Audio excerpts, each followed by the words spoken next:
أعوذ بالله من الشيطان الرجيم. بسم الله الرحمن الرحيم.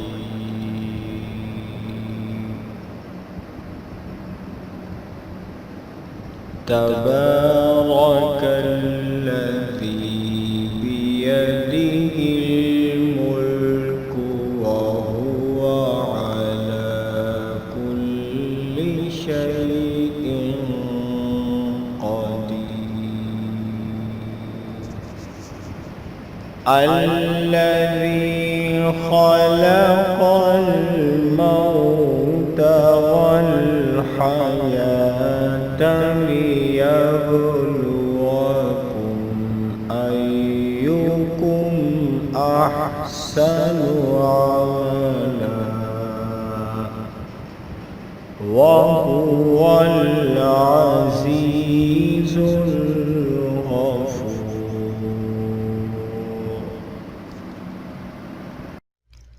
السلام علیکم ورحمۃ اللہ وبرکاتہ. پی کے ہیلتھ ٹپس کی جانب سے قاری منصف آپ سب کی خدمت میں حاضر ہے.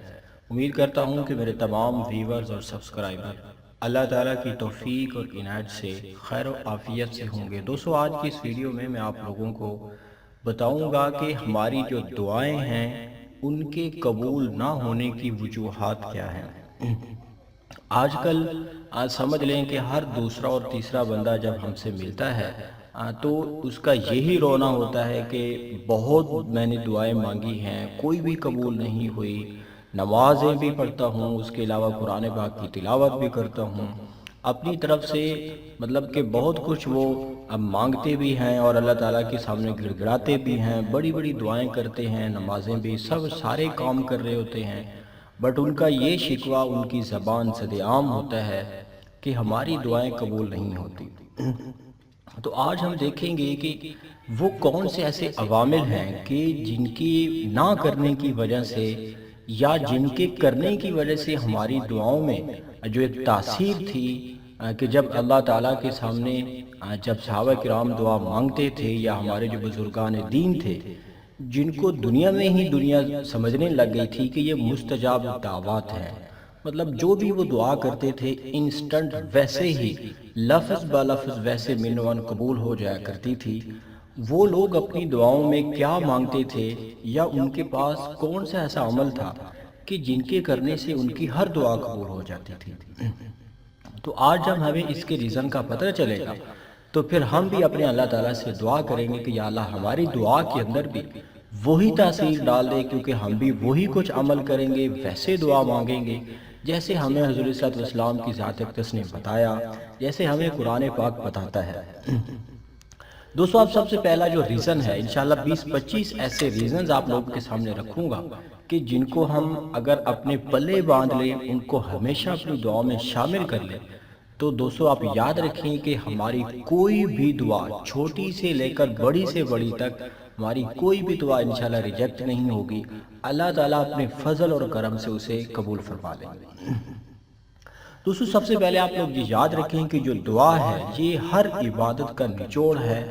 دعا مانگنے کی ہر بندے کو ضرورت ہے اور اپنی بندگی کا جو ایک اظہار ہم کرتے ہیں اس کا ایک ذریعہ ہے کہ ہم جب اپنے اللہ تعالیٰ کے سامنے گڑ گڑاتے ہیں، اپنے اللہ تعالیٰ سے یہ مانگتے ہیں تو یہ دعا ہی تو ہے جو اگر صحیح معنوں میں مانگی جائے تو یہ عرش الہی کو ہلا دیا کرتی ہے. تو ضروری ہے کہ ہمیں پتہ ہونا چاہیے کہ دعا مانگنی کیسے چاہیے. اللہ تعالیٰ قرآن پاک میں ارشاد فرماتے ہیں وَقَالَ رَبُّكُمُ ادْعُونِي أَسْتَجِبْ لَكُمْ إِنَّ الَّذِينَ يَسْتَكْبِرُونَ عَنْ عِبَادَتِي سَيَدْخُلُونَ جَهَنَّمَ دَاخِرِينَ.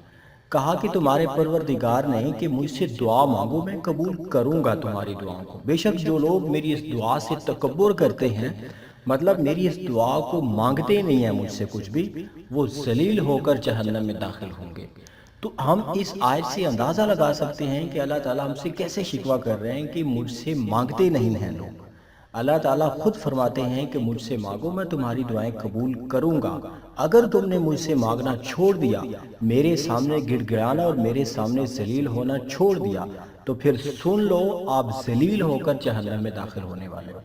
تو اس لیے انشاءاللہ آج میں جو بھی آپ کو پوائنٹس بتاؤں گا آپ نے اس کو غور سے سننا ہے، تاکہ ہم اپنی ہر جو ہماری عبادت ہو، ہماری جو بھی دعا ہو، ہم اپنے اللہ تعالیٰ سے اسے قبول کروا سکیں۔ دوسرے ایک حدیث پاک میں آتا ہے کہ حضور صلی اللہ علیہ وسلم کی ذات اقدس نے ارشاد فرمایا کہ الدعاء هو العبادہ، مطلب کہ جو دعا ہے یہی عبادت ہے۔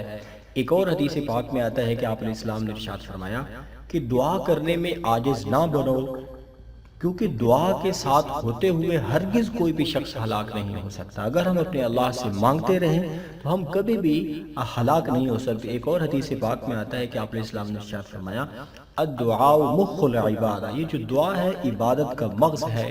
ایک اور حدیث پاک میں آتا ہے کہ اگر دعا نہ ہوتی تو یہ جو بلائیں ہیں، یہ جو مصیبتیں ہیں، یہ ضرور بھی ضرور مجسم ہو کر آ جاتی۔ مطلب انہی دعاؤں کے ذریعے سے ہی ہم اپنی بلاؤں کو ٹالتے ہیں، اپنی مصیبتوں کو ٹالتے ہیں۔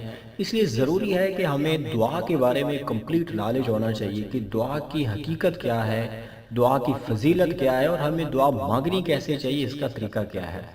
تو دوستو سب سے پہلا پوائنٹ جو میں آپ لوگوں کے سامنے آج رکھنے والا ہوں، جو موسٹ امپارٹنٹ ہے، مقبول جو دعا ہوتی ہے، جو قبول کی جانے والی دعا ہوتی ہے، اس کی جو سب سے پہلی کڑی ہے، جو سب سے پہلی شرط ہے، وہ کیا ہے؟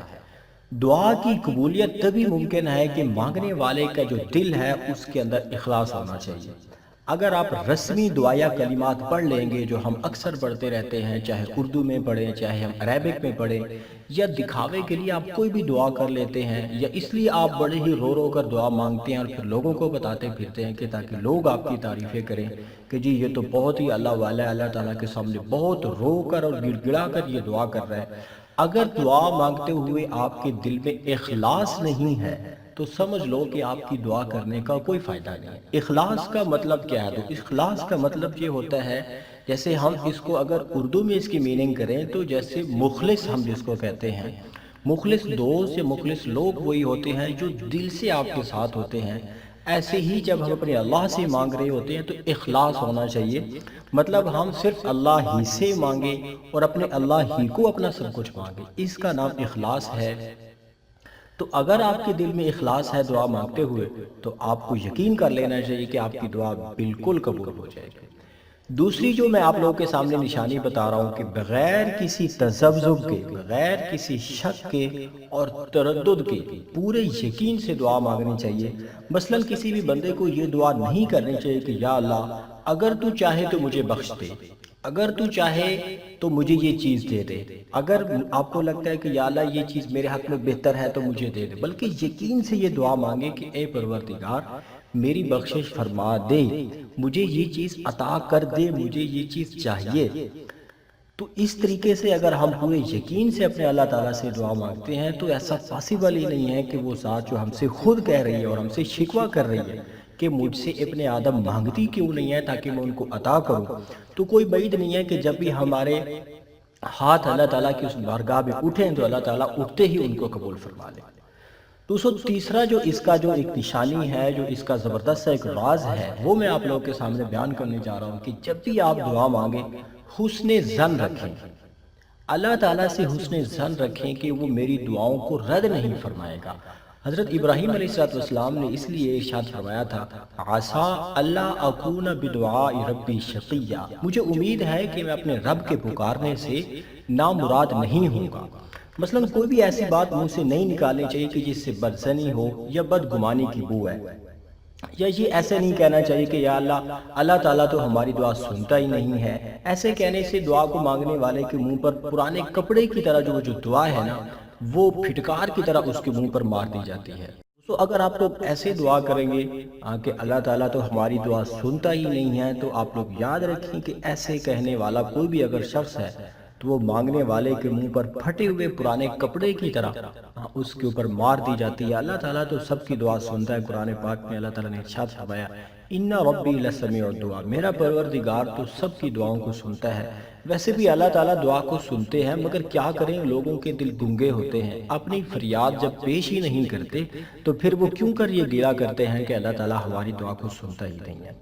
دوستو جو چوتھا میں اصول آپ لوگوں کے سامنے بیان کر رہا ہوں، جو موسٹ امپورٹنٹ ہے، اگر آپ نے اس کو اپنے پلے باندھ لیا آپ کی کوئی بھی دعا کبھی بھی رد نہیں ہوگی۔ رزق حلال، کھانے میں، پینے میں اور پہننے میں اور کمانے میں حرام سے بچنا۔ حدیث پاک میں ارشاد ہے کہ ایک بندہ غلاف کعبہ کو پکڑ کر اپنے اللہ سے دعا کرتا ہے کہ یا اللہ مجھے یہ عطا کر دے، یا اللہ مجھے یہ چاہیے، یا اللہ میری یہ پریشانی عطا کر دے، مجھے ختم کر دے۔ مگر کیا ہوتا ہے کہ اس کا کھانا بھی حرام ہوتا ہے، اس کا پینا بھی حرام ہوتا ہے، اس کا پہننا بھی حرام ہوتا ہے، اور وہ کھاتا بھی حرام ہے، سب کچھ اس کا حرام ہے۔ تو اللہ تعالیٰ اس کی دعا کو رد کر دیا کرتے ہیں، چاہے وہ غلاف کعبہ کو پکڑ کر ہی کیوں نہ دعا کرے۔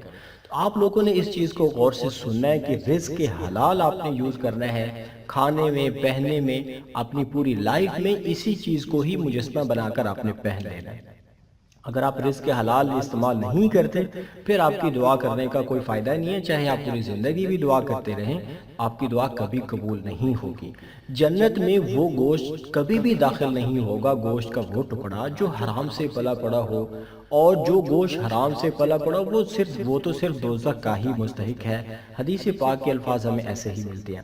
بعض لوگ کیا کرتے ہیں کہ اپنی جاب کی ریٹائرمنٹ کے پیسے بینک میں رکھ دیتے ہیں، پھر اس پر ملنے والے سود کو منافع سمجھ کر کھا لیتے ہیں اور اپنے لیے جہنم کا بندوبست کرتے رہتے ہیں۔ ہمیں اس طرح کی حرام غذاؤں سے اپنے آپ کو پرہیز کرنا چاہیے، جیسے حرام آمدنی سے بنائے ہوئے مکانوں میں رہنا، اگر کوئی ایسا ہے حرام مال سے حاصل کی ہوئی گاڑی میں سفر کرنا، حرام مال سے کمایا ہوا اس کو بزنس کو آگے پھیلاتے ہوئے اور پھر اسی میں سے کچھ لوگ صدقہ کر دیتے ہیں حرام مال سے تاکہ وہ مال پاک ہو جائے، بلکہ یہ تو بہت بڑی غلط فہمی ہے کہ اگر آپ کا مال حرام ہے پھر اس کو آپ کیا کرتے ہیں، اللہ کے راستے میں خرچ کرتے ہیں، تو اس کا بھی کوئی فائدہ نہیں، بلکہ اللہ تعالیٰ کی ناراضگی کا یہ چیز سبب ہے۔ ہمیں یہ چیز بلے بات لینی چاہیے کہ عورتیں جو ہیں ان کو چاہیے کہ اپنے ہسبینڈ کو صاف صاف ان کو بتا دینا چاہیے کہ ہمارا جو نان و نفقہ ہے، ہمارا جو خرچہ ہے، ہمیں آپ سے صرف حلال مال ہی چاہیے، ہم روکھی سوکھی کھا کر کچھ بھی گزارا کر لیں گے، ہمیں حرام مال کی قطعاً کوئی ضرورت نہیں ہے۔ عورتوں کے جو ذاتی مطالبات ہوتے ہیں وہ کسی نہ کسی طرح کے جو بہت ہی زیادہ ضروری ہوتے ہیں وہ آئی تھنک ہسبینڈ پورے کر ہی لیتے ہیں، اگر آدمی ناجائز خواہشات نہ کرے۔ اگر ناجائز خواہشات کا مطالبہ کیا جائے گا تو پھر کیا ہوگا کہ ہسبینڈ کو حرام مال کی طرف جو ہے نا اس کو بہانے تلاش کرنے ہوں گے، اس کے راستے جو ہے اپنی طرف سے وہ بیس کریٹ کرے گا تاکہ آپ کی جو ایک ریکوائرمنٹس ہے ان کو پورا کیا جا سکے۔ تو دوستو یہ میں نے آپ لوگوں کے سامنے پانچواں یہ ایک ٹرک، جب سمجھ لیں کہ ٹرک بیان کر دی ہے کہ اگر آپ اس کو اپنے پلے باندھ لیں گے تو آپ کبھی بھی اپنی دعا میں نامراد نہیں ہوں گے۔ ایک اور شک آپ لوگوں کے سامنے بیان کرتا ہوں کہ دعا میں حد سے تجاوز نہیں کرنا چاہیے، یعنی کسی امر محال کی دعا نہیں کرنی چاہیے جو آپ کی عقل مانتی ہے کہ یہ تو ہو ہی نہیں سکتا۔ تو اگر اس طرح کی آپ کوئی وہ کریں گے تو کبھی بھی ایسا نہیں ہوگا۔ سمجھ لو کہ ایک عورت کو نسوانی بیماری لاحق ہے، مطلب ڈاکٹر اس کو یہ کہہ دیں کہ آپریشن کے ذریعے ان کی بچے دانی اگر کسی نے نکال دی ہے، وہ عورت خود بھی اولاد کے لیے دعائیں مانگتی رہے اور دوسروں سے کرواتی رہے، تو یہ ایسا کیسے پاسیبل ہے کہ اس کی جب بچہ دانی ہی ڈاکٹرز نے نکال دی ہو، اولاد اس سے ہو ہی نہ سکتی، اور پھر وہ اولاد کے لیے وظائف کرتی پھرے اور دعائیں خود بھی مانگے اور دوسروں سے بھی منگوائے۔ تو ایسا ہی ایک واقعہ ویسے پیش بھی آ چکا ہے۔ کسی خاتون نے اسے سبق کی تلقین کر دی اس عورت کو، اور اسے کہا کہ جب آپ کی بچے دانی ہی اب نہیں رہی تو اولاد کا سلسلہ کیسے چل سکتا ہے۔ وہ جھگڑنے لگ گئی کہ جی اللہ تعالیٰ ہر کام کر سکتے ہیں۔ کچھ عرصے کے بعد کیا ہوا کہ اس عورت نے نماز پڑھنے میں سستی شروع کر دی۔ جب اس سے پوچھا گیا کہ اب آپ نماز کیوں نہیں پڑھتی ہو تو اس نے کہا کتنا عرصہ ہو چکا ہے اولاد کی دعا مانگتے ہوئے، مگر اللہ تعالیٰ تو ہماری دعا سنتا ہی نہیں ہے۔ تو آپ جب بھی دعا کریں حد سے تجاوز نہ کرنے کا یہ مطلب ہے کہ کسی بھی ایسے کام کی دعا نہ کریں جو بظاہر آپ کو لگتا ہے یہ تو ہو ہی نہیں سکتا۔ جو میں نے آپ کی اس کو ایگزامپل دے دی ہے کہ آپ ایسی دعا مانگیں جو پاسیبل بھی ہے۔ اب ایسا تو نہیں ہے کہ ہم اللہ تعالیٰ سے دعا مانگیں کہ یا اللہ ہم آسمان پہ چڑھ جائیں، یا اللہ یا ہمارے پاس کوئی ایسی طاقت آ جائے کہ ہم ہوا میں اڑنے لگ جائیں، یا سم ٹائم ایسا بھی ہوتا ہے کہ عقل مانتی ہے کہ سپوز کریں کہ رشتے کی جب کبھی بات آتی ہے تو ہم عقل سے یہ سمجھتے ہیں اور ہمیں جو گراؤنڈ ریئلٹی ہے وہ یہ ہمیں بتا رہی ہوتی ہے کہ فلاں لڑکے کا فلاں لڑکی سے رشتہ نہیں ہو سکتا، کیونکہ بہت زیادہ اس میں ڈیفرنس پایا جاتا ہے ظاہری طور پر۔ پھر بھی مجھے لگتا ہے کہ یہ بھی ایک امر محال ہے، ایسے کام کے لیے بھی دعا مانگنا نہیں چاہیے، جس سے پاسیبل ہو اسی چیز کی دعا مانگنی چاہیے۔ ایک اور چیز کو آپ نے ذہن میں رکھنا ہے کہ دعا کرنے میں کبھی آپ نے جلد بازی نہیں کرنی۔ مثلا یہ نہیں کہ یا اللہ شام ہونے سے پہلے میرا یہ کام کر دے، اتنے دن میں یا اللہ میرا کام ہو جانا چاہیے. اس طرح کی جو شرط ہے یہ لگانا ادب کے خلاف ہے. بعض لوگ کیا کرتے ہیں کہ بڑے ہی بے روزگار ہوتے ہیں تو دعا کرتے ہیں کہ یا اللہ اسی مہینے میں ہماری کمیٹی نکل آئے، یا ہمیں یا اللہ اسی منتھ میں ہمیں جاب مل جائے. کسی بھی ٹائم کی اور وقت کی شرط لگا کر آپ اگر دعا مانگیں گے تو وہ قبولیت کے چانسز کم ہو جائیں گے. آپ کو دعاؤں میں اس کی قبولیت میں جلد بازی نہیں کرنی چاہیے. ایک اور موسٹ امپورٹنٹ آپ لوگوں کے سامنے نکتہ بیان کر دیتا ہوں. آج کل کیا ہوتا ہے کہ غفلت اور کوتاہی کا جو ایک عالم ہے کہ بڑا ہی عجیب سی ایک بات ہے کہ فلم انڈسٹری کے لوگ کیا کرتے ہیں کہ فلم ریلیز کرنے سے پہلے تلاوت قرآن پاک کی محفل منعقد کر کے دعا مانگی جاتی ہے کہ ہماری فلم ہٹ ہو جائے. حرام کاروبار میں ملوث لوگ دعا کرتے ہیں کہ اللہ کرے ہمارا کام خوب چلے. بعض نوجوان کیا کرتے ہیں کہ کسی کو گناہ کے لیے ورگلاتے ہیں تو دعائیں بھی مانگتے ہیں کہ اللہ کرے وہ مان جائے. بعض لوگ رشتہ داریوں میں الجھ کر دعائیں مانگتے ہیں کہ فلاں میاں بیوی یا بھائی بھائی کے درمیان لڑائی ہو جائے. ایسی دعائیں کرنے سے اللہ تعالیٰ کی ناراضگی ملتی ہے. ایسی دعائیں کرنے کا آپ لوگوں کو بالکل کوئی فائدہ نہیں ہے، بلکہ آپ لوگوں کو ان چیزوں سے اجتناب کرنا چاہیے. دوستو کچھ اور بھی بہت ساری انٹرسٹنگ سی باتیں ہیں جو میں انشاءاللہ نیکسٹ ویڈیوز میں آپ لوگوں کے سامنے بیان کروں گا اور آپ کو بتاؤں گا کہ دعا مانگنے میں اگر ہم ان تمام چیزوں کا لحاظ کرتے رہیں تو کوئی بعید نہیں ہے کہ وہ ذات ہماری ہر اٹھے ہوئے ہمارے جو ہاتھ ہیں، ہم جو کچھ بھی اپنے اللہ تعالیٰ سے مانگ رہے ہیں اللہ تعالیٰ ہمیں ضرور عطا کریں گے. دوستو چینل کو سبسکرائب کرنا، ویڈیوز کو لائک کرنا، شیئر کرنا، کمنٹ کرنا بالکل نہ بھولیے گا، بیکاز یہ آپ لوگوں کے لیے صدقہ جاریہ ہے تاکہ اللہ تعالیٰ ہماری دنیا بھی سنوار دے اور ہماری آخرت بھی سنوار دے. السلام علیکم ورحمۃ اللہ وبرکاتہ.